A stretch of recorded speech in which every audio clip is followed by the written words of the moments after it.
coordenador regional sul do Movimento Nacional de População em Situação de Rua. Para falar. A população de rua não está no IBGE, né? Então significa que não tem orçamento. E para a gente controlar essa situação, digamos, para popular ou para fazer as denúncias, né? O movimento hoje, né, eu represento o movimento hoje no Conselho Nacional de Direitos Humanos. Dentro do Conselho Nacional de Direitos Humanos tem uma comissão da Pop Rua, né? E é por lá que hoje, no nível nacional, que a gente consegue trazer nossas demandas, né? E não é só ser ouvido, mas também juntos ali com os conselheiros, seja o Ministério Público Federal, seja o STF que está ali, seja, né, a OAB, a Defensoria Pública da União, que a gente consegue ainda fazer as missões, fazer as visitas, né? E agora, né, o nosso grupo decidiu que a gente precisa urgentemente criar resoluções, preposições, convidando a ANADEP, né, a Comissão da Pop Rua, convidando o Conselho Nacional do Ministério Público, o CNJ, né, junto dessa comissão, para a gente construir essas recomendações, resoluções, preposições, né, para os operadores de justiça hoje.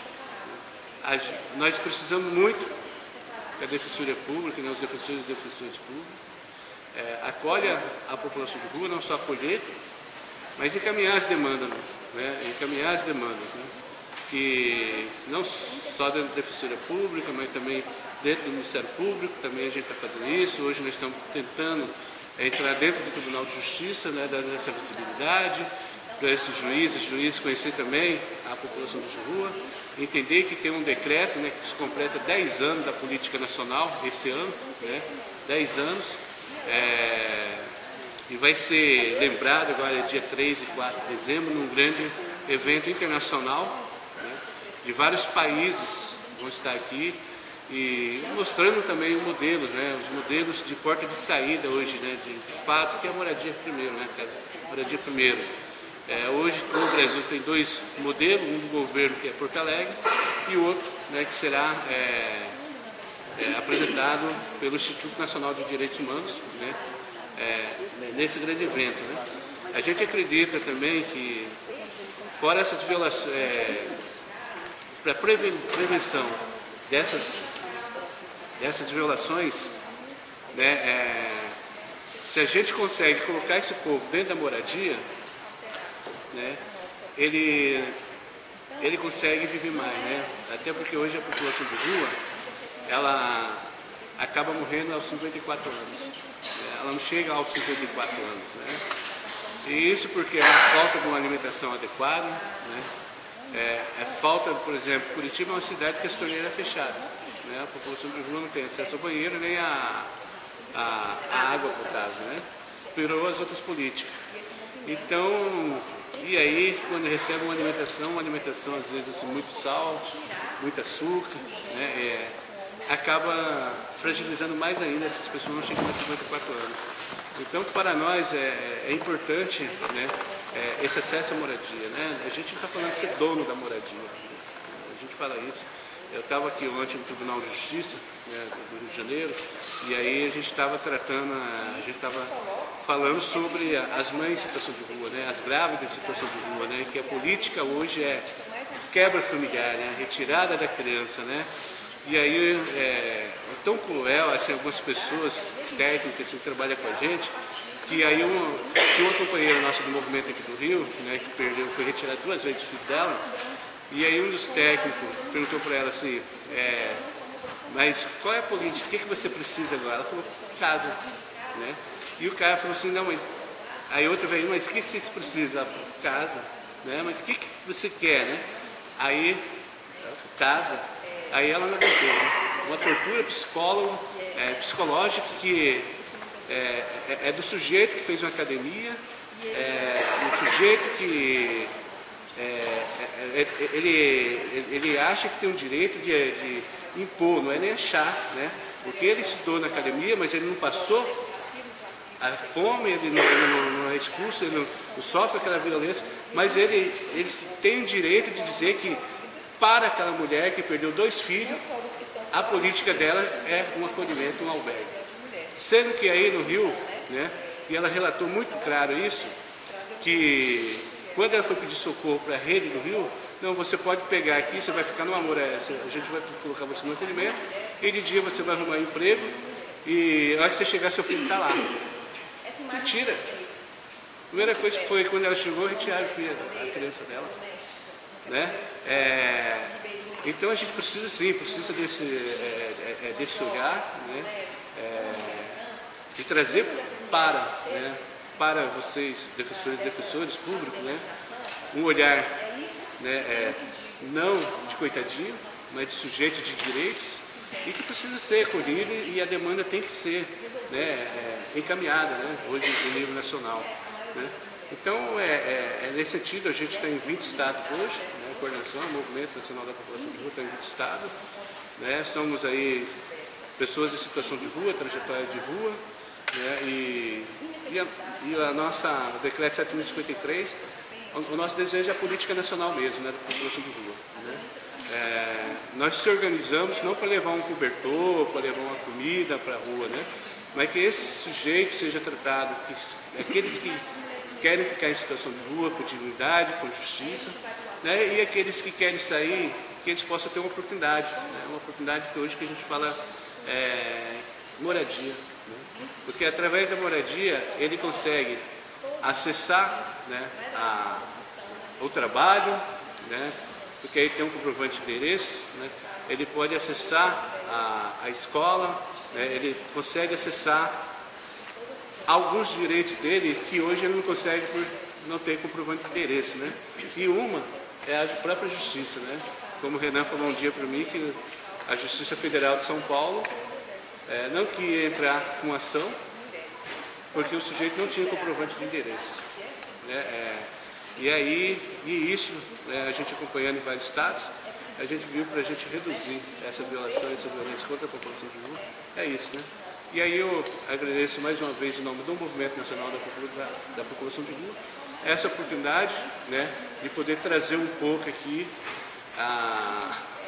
assim, o momento da rua que acho que nunca passou tão difícil que nem está nesse momento. Obrigado a todos e a todas. Não poderia falar desse tema sem fazer uma menção a um poeta em situação de rua, que eu tive a honra de conhecer, que é sujeito lendário lá de Ceará, o Mário Gomes, uma figura bastante conhecida e que estava nessa situação, era um poeta em situação de rua que inclusive me esclareceu algumas coisas a respeito da temática. E antes mesmo de eu ir para o núcleo, ele já, talvez até por influência dele, eu acabei lá. Uma das coisas que, nos diálogos que eu tive com ele, uma das perguntas que eu fiz, por exemplo, foi como era morar na rua. E a resposta que ele me deu foi que ninguém mora na rua. Ninguém mora na rua. E eu respondi, então onde você mora? Ele disse, eu moro dentro do mundo. E hoje, quando eu vejo temáticas, população em situação de rua, eu consigo fazer essa diferença que talvez ele soube didaticamente no passado, que não há morador de rua, mas há pessoas em situação de rua. E isso é mais do que, talvez, no banco acadêmico, eu aprendi com um poeta de rua e que, sem qualquer formação,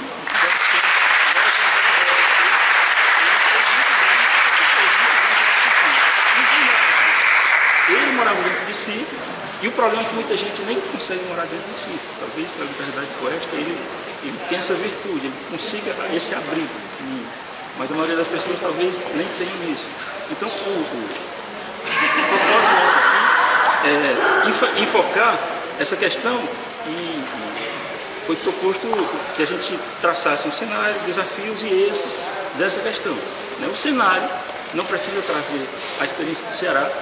Aqui, quem atentou, no trajeto entre o hotel e o teatro, passando pela Lapa, por exemplo, pelos arcos da Lapa, a gente vê o quanto a população de rua é enorme, como a situação é dramática, como há uma situação quase, pelo menos em algumas áreas, semelhante a um estado de guerra. Assim, algo extremamente preocupante e que está se naturalizando, uma situação de naturalização muito preocupante, porque as pessoas estão passando ali e meio que estão se acostumando a essa situação dramática, o que é muito preocupante, porque não dá para naturalizar uma situação tão dramática dessa, e sobretudo nós defensores. Eu espero que todos nós temos nos inquietado diante dessa constatação prática, né, fática, que não é só daqui, em Fortaleza, do Rio, né, enfim, é algo que campeia no país todo, esse drama das pessoas em situação de rua.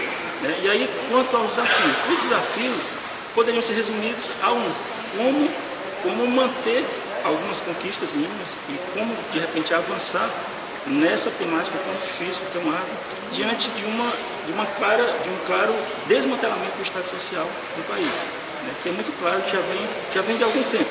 Né? Um Estado Social que era mínimo, mas que vem se precarizando cada vez mais, e essa população mais vulnerabilizada é a primeira atingida. E nós, como defensores públicos, temos que ter essa compreensão, e talvez a nossa prioridade tem que se voltar para eles, porque seriam os hiper vulneráveis, os super vulneráveis, que a gente defende os necessitados, os vulneráveis, mas essa população, por conta da própria condição, que a rua é o último reduto, é a última fronteira. Quando o sujeito vai para a rua, é porque está ameaçada a própria dignidade dele.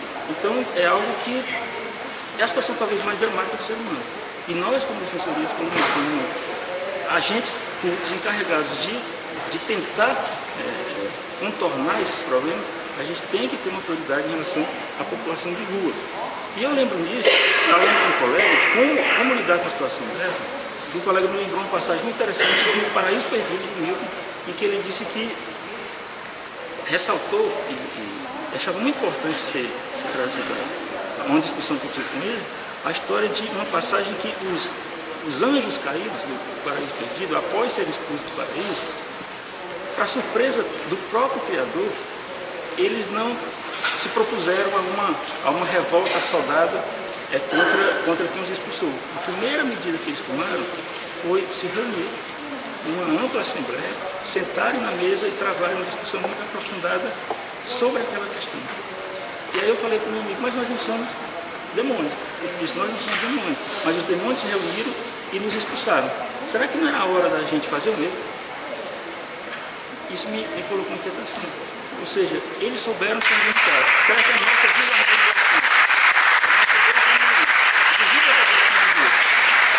não teria um momento mais conveniente agora, se é que não foi uma das responsáveis pela situação que a gente está, né? Quanto aos êxitos, diante desses cenários, eles são poucos, mas conto da minha experiência nos dois núcleos, que tem algumas coisas pequenas, mas muito simbólicas. Por exemplo, a gente já tinha até falado ali, todo ano em Fortaleza, por exemplo, a prefeitura expulsa as pessoas que ficam na Praça de Ferreira, que é um reduto muito histórico, muito importante. Então, por conta dos enfeites de Natal, as pessoas são expulsas de forma violenta, à base de cacetete e tudo mais. E sempre, todo ano, o núcleo é contratado, vai lá às pressas, e isso acontece diversas vezes. Não só o núcleo, mas outros parceiros também de direitos humanos, alguns escritórios de direitos humanos da Assembleia, da Câmara, sempre há essa ajuda, mas assim, é incrível como a coisa nunca acaba. Todo ano é a mesma novela, todo ano, toda aquela população que tem aumentado é expulsa de forma violenta e, por sorte, se tenta se conseguir, pelo menos algumas vezes, amenizar. A violência diminui, não leva ninguém preso, quando são presos são internados, enfim. É uma conquista simbólica. Outra,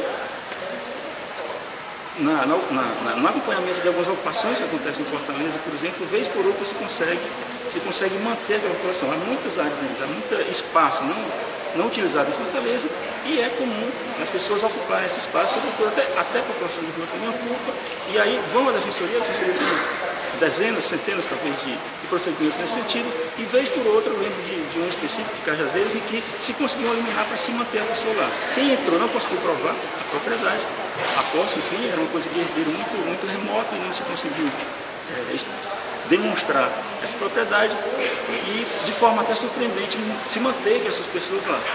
Só que a liderança dessa comunidade, poucos meses depois, misteriosamente foi morta. Testemunha até, a gente, com poucos dias antes ela morreu, ela entrou em contato comigo, foi algo assim muito chocante, muito dramático, e demonstra como a coisa é rendida. Quando o sujeito não ganha de uma forma, ele quer ganhar de outra. E a partir daí até desmobilizou, mas felizmente a comunidade permanece. Né? E outra, uma ocupação em Caucaia, na região metropolitana, em que havia um restaurante popular desativado e alguns, inclusive moradores de ruas, ocuparam, e por conta de muita pressão deles, a Defensoria fez uma intermediação, a Procuradoria do município entrou com ação de despejo, não foi dada a liminar, e pouco tempo depois, por conta da pressão, o prefeito instituiu pela primeira vez o aluguel social no município de Caucaia, e essas pessoas foram as primeiras contempladas. Então, esses 3 exemplos são pontuais, é algo que se vem fazendo ali como aquele beija-flor no incêndio da floresta, mas são coisas simbólicas que demonstram que há de se fazer alguma coisa. Então, há alguns mecanismos, né, em que a gente tem que buscar, tem que recorrer para tentar alguma efetividade, ainda nessa matéria, especialmente no tocante à moradia como um direito à casa de quem não pode. É algo muito, muito complicado, porque ainda se tem como uma norma programática, como aquela questão de que é uma eficácia limitada, que é um direito prestacional, então que não é exigível, então é muito pouco provável que simplesmente se entre com ação, mesmo civil pública, para tentar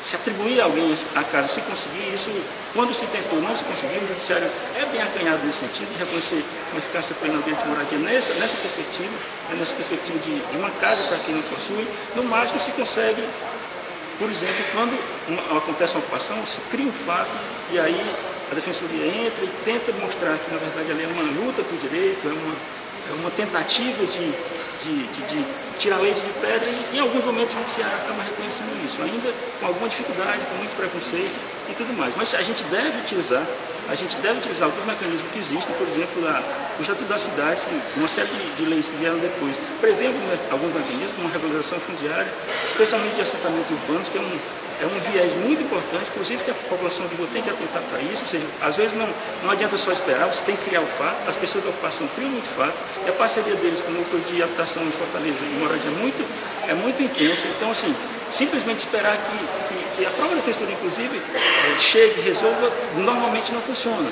Quando você se antecipa a, por exemplo, uma ocupação de uma área que não cumpre a sua função social, que está lá abandonada, e quer o eventual dono reage ou não, se consegue evoluir mais, porque aí você cria o fato e a partir daí você consegue uma regularização jurídica, inclusive via regulação fundiária. Então há esse mecanismo que ainda é pouco utilizado, pouco estudado. Eu acho que a Defensoria, os defensores têm que tratar disso, têm que aprofundar essa questão, inclusive escrever questões doutrinárias sobre isso para abrir a compreensão, inclusive do judiciário, que há uma previsão legislativa e que é pouco explorada, e nesse cenário de Estado liberal, de Estado mínimo, é cada vez mais difícil, parece que o judiciário se contagia com isso. Quando não há recursos, quando a situação é difícil, o judiciário é cada vez mais refratário a reconhecer alguns direitos. Então a gente tem que ter essa resolução. Falar da população em situação de rua para mim, muito importante.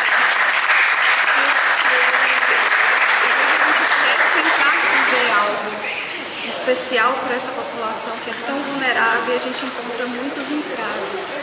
Então, às vezes a gente é meio frustrante, digamos assim, mas ao mesmo tempo a gente, como está o tempo inteiro lutando por direitos, talvez seja a população que a gente tem que ter mais atenção e lutar com mais afinco.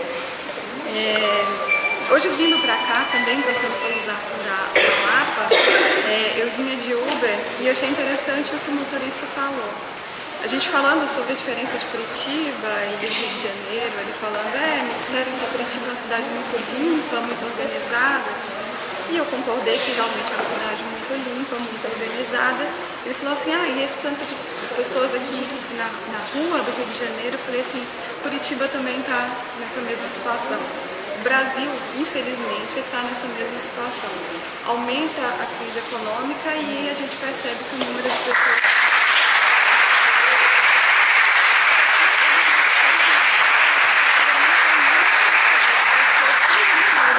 da pessoa em situação de rua, o primeiro ente que ele falou que era responsável seria o poder público.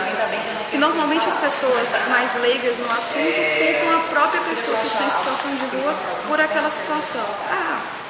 Usuário de droga, ou tem termos pejorativos em relação a essa situação de rua. E ele não. Ele falou assim, nossa, mas é que com esse governo que a gente está aqui hoje, não resta dúvida que essas pessoas não têm para onde ir. E aí eu falei, nossa, mas que bom que tem pessoas que têm esse pensamento que nem o nosso. Que a culpa não é daquela pessoa que tem situação de rua. A culpa é do Estado que nega-lhe direitos e ela está ali naquela situação. Não tem nem a possibilidade de não estar. Então, eu achei curioso. Quando a gente pensa em pessoas em situação de rua, e aí ele complementou, falou assim, nossa, mas qualquer pessoa poderia estar nessa situação. O ser humano é muito frágil. E aí eu vim pensando nisso. E realmente, hoje, para quem está nessa situação de rua, qualquer pessoa de nós pode daqui a pouco estar nessa situação. A fragilidade do ser humano, ela é cada vez mais latente. A gente se encontra, às vezes, com problemas psicológicos e fica tão vulnerável, essa vulnerabilidade pode nos levar a qualquer lugar, inclusive estar na rua, naquela situação. Então, e para a gente da defensoria atender uma pessoa em situação de rua, ela é complexo. Complexo porque o ser humano é complexo. A gente parte desse princípio. E segundo, porque aquela pessoa chega na nossa porta ali na defensoria trazendo não só um problema, trazendo vários. Trazendo vários porque ela teve direitos negados em todas as esferas. Então ela tem um complexo de problemas e às vezes é muito difícil uma só área da defensoria atender. Então a gente sempre está buscando. No Paraná a gente tem um centro de atendimento multidisciplinar, tem um psicólogo, assistente social, a gente pede apoio para tentar trazer um mínimo de dignidade, ao menos naquele momento, para aquela pessoa. Ser um local ali de escuta, porque é importante esse local de escuta, mas também um local que você pode agir em favor daquela pessoa. Então a defensoria, ela se tornou um espaço de ouvir, mas também um espaço de que, a partir da defensoria, as pessoas começaram a ser escutadas também em outros ambientes, e isso se tornou bastante importante. Em Curitiba, especificamente, a gente vê que o município é um município que trata a pessoa em situação de rua de uma forma muito ruim. Esse estereótipo de cidade limpa e organizada não se enquadra com pessoas em situação de rua. Digamos que ela enfeia a cidade. Não humanizadas, enfeiam a cidade, que é conhecida nacionalmente, às vezes até fora do país, como uma cidade modelo. Mas modelo para quê? Modelo para ser desumana, porque hoje a cidade de Curitiba, infelizmente, para as pessoas que têm consciência sobre o papel social também do Estado, está se deparando com um modelo que é desumano. E aí a defensoria começou a ter tratativas, desde o seu surgimento de 2013, a Defensoria do Paraná, tem esse tratamento com um olhar mais cuidadoso com a pessoa em situação de rua e tenta dialogar com o Estado e com a Prefeitura. Está nos comitês intersetoriais, mas a gente percebe que, ultimamente, esses comitês, tanto o estadual quanto o municipal, estão se esvaziando. E isso é uma política que a gente vê, como o mundo trouxe, desde a esfera nacional. Então, os espaços que a gente tinha, que eram espaços de voz, de luta, vão se esvaziando, infelizmente. Mas a luta, como eu disse, em relação à população de rua, ela é sempre constante. Então a gente tem que se renovar nesses meios que a gente tem de poder falar. E a defensoria se tornou um espaço de tradução da linguagem das ruas. Por que isso? Porque muita gente, principalmente o judiciário, que foi dito ontem com muita clareza que o judiciário hoje é muito mais policialesco do que defensor de leis, e da Constituição, o judiciário com essa fala de imparcialidade termina se afastando da realidade da população, quando ele devia realmente olhar para a população e o afastamento ser em tese do caso, e não da sociedade em si. E aí a defensoria vem com um papel de traduzir essa linguagem da rua. Ainda a gente está começando essa luta. A gente ainda está começando a dialogar com o judiciário. O MP também está nessa luta.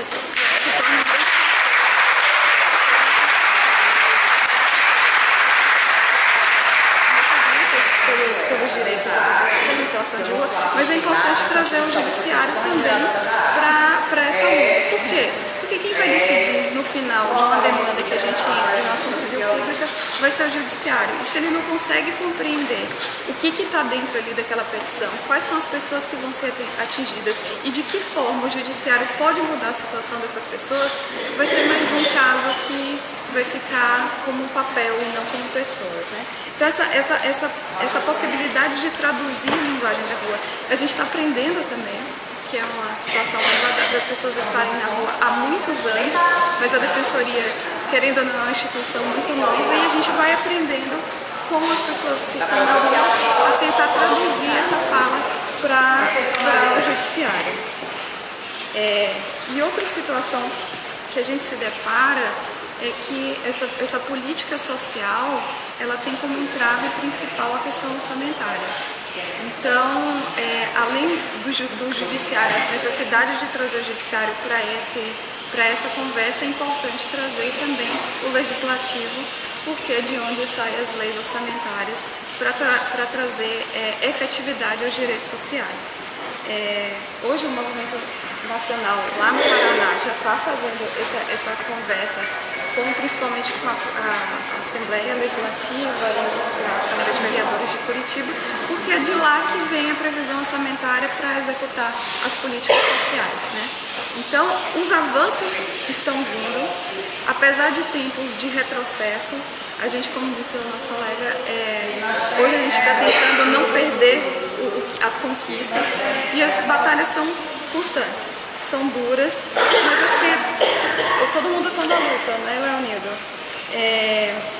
Curitiba especificamente, e eu estou falando de Curitiba porque é a cidade dentro do Paraná, mais de 50% das pessoas em situação de rua do estado do Paraná está na cidade de Curitiba e vem crescendo. Hoje talvez tenha mais de 4.000 pessoas em situação de rua só na cidade de Curitiba.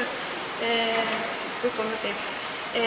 Sofre ainda com a questão do inverno, que não é nem um pouco acolhedor. Eles têm uma fala que Curitiba inverno é acolhedor, mas não é acolhedor. Pessoas falecem durante o inverno em Curitiba e a gente precisa, todos os anos, a Defensoria, o Ministério Público tentam com que Curitiba melhore esse posicionamento em relação às pessoas em situação de rua, principalmente no inverno, mas ainda assim a gente faz recomendações, conversa com a prefeitura, mas é uma situação que eles não têm uma visão ainda social, uma visão de autonomia da pessoa em situação de rua, que quer sair dessa situação, mas que precisa de um apoio, precisa de uma moradia, precisa dos direitos mínimos serem observados. Eu quero cumprimentar todas as pessoas aqui, na pessoa do Leonildo, dizer que para nós é uma honra tê-lo aqui conosco, e desde já, até considerando a presença dele aqui, situar o meu lugar de fala, né? Eu falo aqui enquanto defensora pública, que tem acesso a essas demandas a partir dessa vivência, né? Enquanto defensora pública, não tenho qualquer pretensão aqui de escancarar as mazelas vivenciadas pelas pessoas em situação de rua, porque apenas elas podem falar por elas mesmas, né? Então, a minha contribuição aqui é a partir da nossa vivência, daquilo que a gente verifica, em contato com os colegas. Desde já também quero agradecer à Comissão de População de Situação de Rua da ANADEP, né, aos queridos amigos e amigas aqui presentes, que de forma muito generosa contribuíram para esse debate. Inclusive, eu nem quero me estender muito, porque eu acho que a gente não pode perder as valorosas contribuições que eles têm para dar. São muitos anos de trabalho, de luta, de história, enfim, então eu vou tentar ser bastante breve.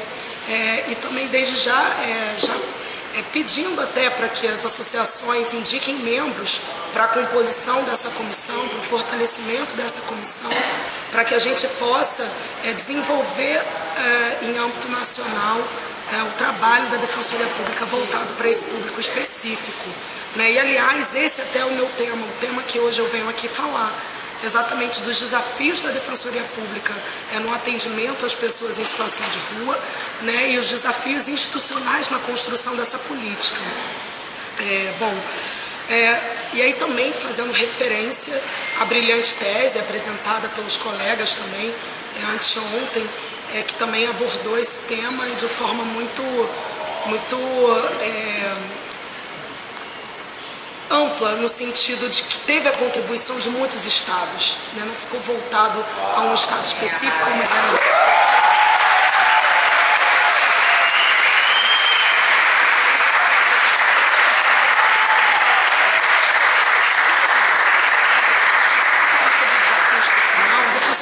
Isso menciona também dentro dessa tese da necessidade de busca ativa de compreensão das especificidades.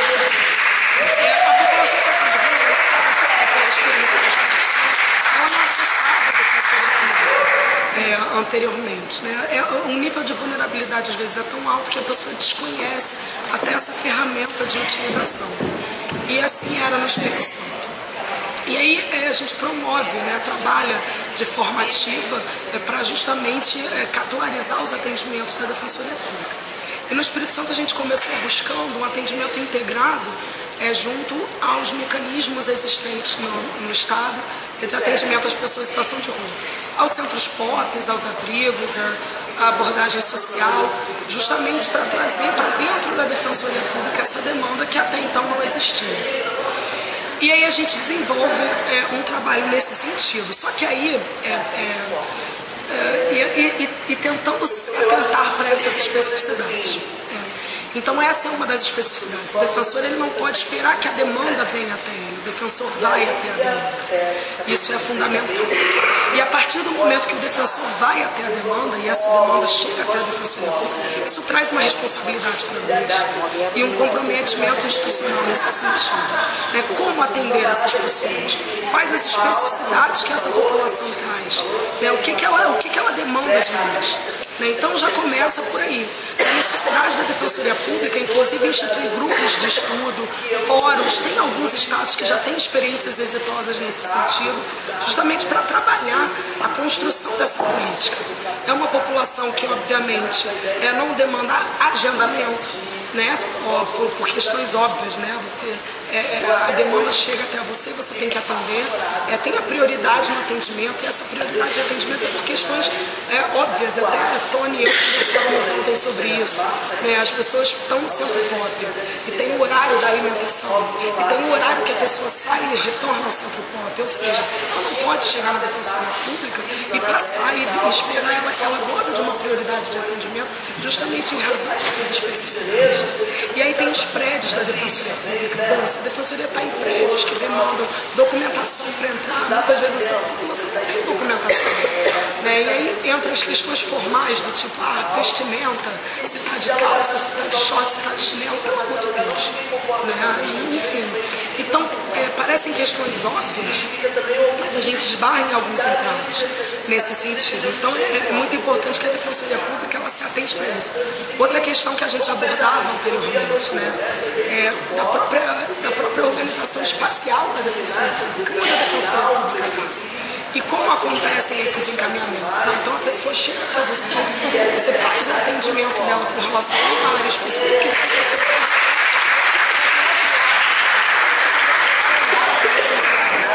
como ela vai chegar do outro lado da cidade. Então são questões que a Defensoria precisa se atentar.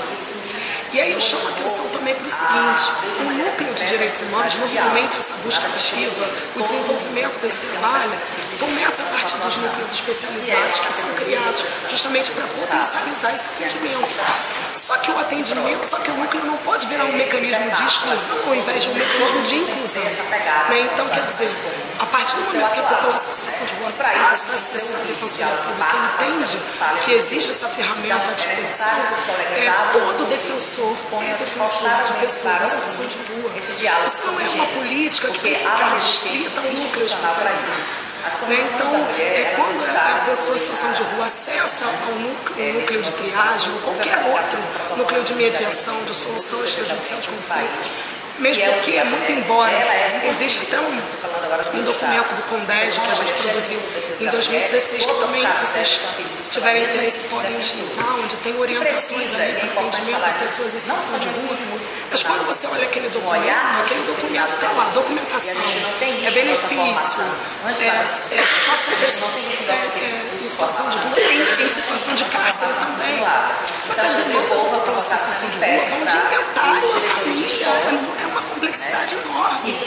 Então a gente precisa ampliar os nossos olhares em direção a tudo isso. Né? Então quando essa pessoa acessa, a gente tem que ter consciência de todas essas especificidades e estar preparado para atender essas ações. Então a Defensoria Pública precisa institucionalizar esse atendimento, precisa subsidiar o defensor, precisa apoiar o defensor.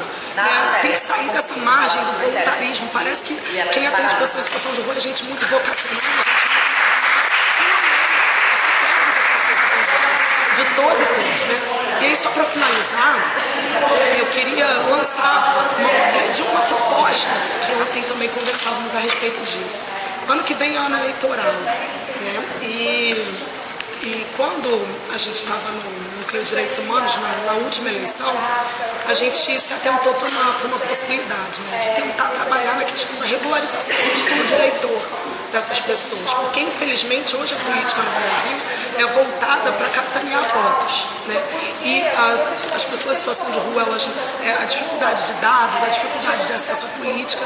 Então a gente pensou assim, bom, vamos tentar então trabalhar por essa perspectiva de tentar regularizar o voto dessas pessoas como uma forma de lançar olhares para que os vereadores, para que, né, e ano que vem são eleições locais, para que a gente possa trabalhar a partir dessa perspectiva. E trabalhando oficinas de educação e direito, trabalhando a consciência, a importância do voto, porque junto a esses equipamentos a gente costuma trabalhar muito a questão da educação e direitos também. E aí lá no Núcleo de DH a gente iniciou esse trabalho. Só que a gente esbarrou em algumas dificuldades. Primeiro, a gente não teve o prazo necessário. A gente pensou nisso em cima demais no tempo da eleição.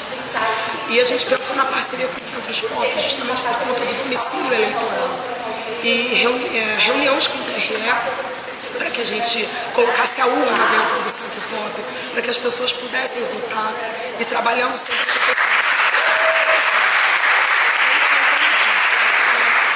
Então, o domicílio eleitoral seria o Centro Pop. E, obviamente, algumas têm o direito político suspenso por causa de condenação. Todas, às vezes, é só uma questão de regularização de documentação mesmo. E, às vezes, o Centro Pop não tem também essa organização toda. Então, isso, às vezes, demora um pouco por conta disso. Mas a gente compreende que é uma iniciativa que pode também trazer algum resultado prático, específico, dentro desse papel do defensor público, que é também de mobilização e fomenta a formulação de políticas. Né? Muitas vezes a gente sabe que o nosso trabalho ele não se restringe, muitas vezes não, na maioria das vezes, não fica na área judicial. Muito pelo contrário, a gente trabalha com afinco na área extrajudicial. Então, dentro desse papel da defensora pública e da defensora pública, a gente propõe repensar um pouco a situação de forma estratégica a partir dessa perspectiva das eleições do ano, justamente tentando recobrar o fôlego diante desse cenário de total sucateamento que a gente vem vivenciando. Obrigada. E agora nós vamos interagir com a nossa plateia que está no canal 1. Eu gostaria de saber da plateia se vocês têm alguma pergunta dirigida, sim, ou contribuição, como disse a Vivian, e eu gostaria que vocês se enfileirassem aqui e fossem igual Silvio Santos, tá? Já que a gente está nessa disputa, eu estou disputando assim com a turma, nós estamos disputando com a turma das mulheres, né? Então eu agradeço muito a presença de vocês, sintonizados no canal 1, e nós vamos fazer essa gincana. Vamos para a fila para manifestações. Primeiro, a Comissão Pop Rua da ANADEF está à disposição de vocês, né? E eu queria, para vocês que trabalham com população em situação de rua, dar algumas contribuições normativas. Em relação a conceito de população de rua, por favor, usem o decreto 7.053 de 2009, que tem lá o conceito, grupo heterogêneo, e o elemento principal do conceito é que a população de rua ela tem vínculos familiares interrompidos e fragilizados, o que faz com que haja uma diferença brutal entre a população de rua e o sem-teto. porque eles são muito agregados. E a demanda principal do movimento sem teto é a moradia. A demanda hoje principal que a gente tem no dia a dia é a gente trabalhar mais com assistência social. Mas o Leonildo está falando do Housing First justamente para que a gente desenvolva e tenha o direito à moradia também como uma das demandas principais de população em situação de rua. Então o decreto 7.053 é fundamental, tá? Em relação ao direito à saúde, nós temos diversas portarias, diversas regulamentações. Quando a pessoa em situação de rua não tiver um cartão SUS, se queixar disso e de falta de acesso ao direito à saúde, portaria 940 do Ministério da Saúde, que fala expressamente que a pessoa em situação de rua não precisa ter endereço e que fala que primeiro atende e depois providencia o cartão SUS. Então a gente utiliza muito a portaria 940. Em relação à política afirmativa de saúde, os consultórios na rua são previstos nas portarias 122 e 123 do Ministério da Saúde. Se na sua cidade não tiver consultório na rua, vocês podem utilizar essa portaria para fundamentar uma ação civil pública. Tá? Em relação a comitês técnicos de saúde, é interessante que tenha em cada cidade. Tem a resolução número 2 do Comitê Territorial, que tem várias diretrizes normativas sobre situação de rua e direito à saúde. Por favor, leiam. LOAS. A Lei Orgânica de Assistência Social é a nossa base para direito à assistência social e tem a resolução número 109 do Conselho Nacional de Assistência Social, que também apresenta diversos elementos e trata a tipificação da assistência social, que fala sobre abordagem, que fala sobre unidade de acolhimento, que fala sobre república, né? Então é também essencial para o nosso trabalho. Em relação à criação de políticas públicas, o Mato Grosso tem uma excelente prática, que é que a Defensoria Pública possa articular um grupo de trabalho articulado, intersetorial, para promover políticas públicas, ou então promover o CIAMP Rua, né? No caso, um decreto estadual, uma lei estadual, decreto municipal que preveja comitês intersetoriais, porque não tem como trabalhar a população em situação de rua sem agregar, né, as secretarias, as diversas secretarias. Tá? Em relação à violência, tem a violência policial e a grande prática. Por favor, leiam a prática que ganhou inovada no ano passado, que é a Ronda de Direitos Humanos, para tentar aplicar em suas cidades, em suas comarcas, que é a melhor prática que a gente tem hoje. E também uma outra situação de violência institucional que a gente ouve muito é relacionada às unidades de acolhimento, os desligamentos das unidades de acolhimento. É inconstitucional, é ilegal porque não obedece o devido procedimento legal. Como é que a gente trabalha isso? Lá na Bahia, a gente faz audiências extrajudiciais, a gente vai até a unidade de acolhimento, faz uma audiência entre o trabalhador e o assistido e também a gente busca tratar o regulamento. Né? A gente fala com os trabalhadores para que eles façam uma assembleia entre os usuários para poder discutir o regulamento daquela unidade e aí diminui essa situação de violência institucional. Era essa a contribuição que eu queria dar para vocês, assim, muito rápida, porque só tem 3 minutos, tá? E a Comissão Pop Rua está à disposição de vocês, dúvida que vocês tenham. Ação civil pública em caso de recolhimento de pertences, também a gente pode ajudar nisso, tá? E nas remoções, higienização, a gente está à disposição de vocês. Beijo, obrigada, tchau. Nós criamos em Belo Horizonte uma coletiva de mães órfãs, que a gente não deu o nome de mães órfãs porque são mães que estão órfãs de seus filhos, né? que estão carentes e perdidas de seus filhos. E fazer essa rede é imprescindível.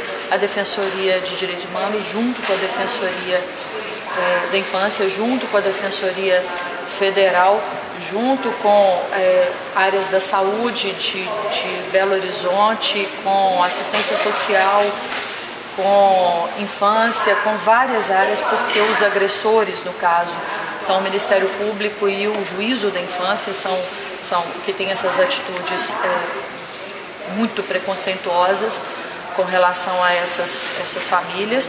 A gente, através dessa movimentação toda, a gente conseguiu colocar essa questão em discussão no país inteiro, em diversos lugares, diversos seminários. Conseguimos que houvessem recomendações e notas técnicas de diversos ministérios ligados à população em situação de rua, ligados à mulher, ligados à infância. em diversos lugares, ministérios e secretarias estaduais e secretarias municipais, foram diversas notas técnicas, muito barulho na mídia, e com isso a gente conseguiu fazer uma denúncia para ONU Mulher e ONU Criança, com os relatores aqui da região, e conseguimos que o CNJ fizesse uma visita, fizesse uma reunião com o Tribunal de Justiça, Ministério Público, Defensoria Pública e principalmente com os movimentos sociais, e a escuta dessa visita do CNJ e desses ministérios que na época foram a Belo Horizonte, com os movimentos sociais, foi uma longa escuta. Eles adentraram noite ouvindo as pessoas. Isso é muito difícil, muito raro, né, que a gente consiga mobilizar e consiga esse espaço de escuta. Então, se esta questão está acontecendo nos espaços que vocês estão, a gente se coloca à disposição. Não deixou de acontecer, a luta é permanente, a gente vem fazendo essa luta permanente, mas é imprescindível que a gente consiga fazer essa rede, porque essa rede consegue mobilizar, movimentar, denunciar, e a gente consegue ter alguns resultados.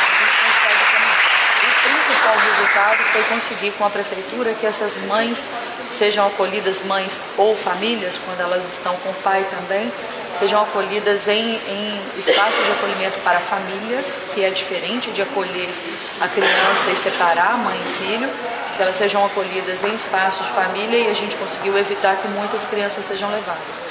E hoje a gente já tem crianças assim de 2, 3 anos, felizes, saudáveis e bem cuidadas por essas famílias que saíram das ruas e deram conta da maternagem e da paternagem. E podemos também, se possível, Júnior, você passar o seu material ou o que vocês tiverem para que a gente passe ao conhecimento dos demais, porque essa situação da adoção está sendo no país inteiro, né? E isso é uma ofensa, uma agressão ao direito de todas as mães, todas as mulheres. E é isso. Muito obrigada pela presença e pela audiência.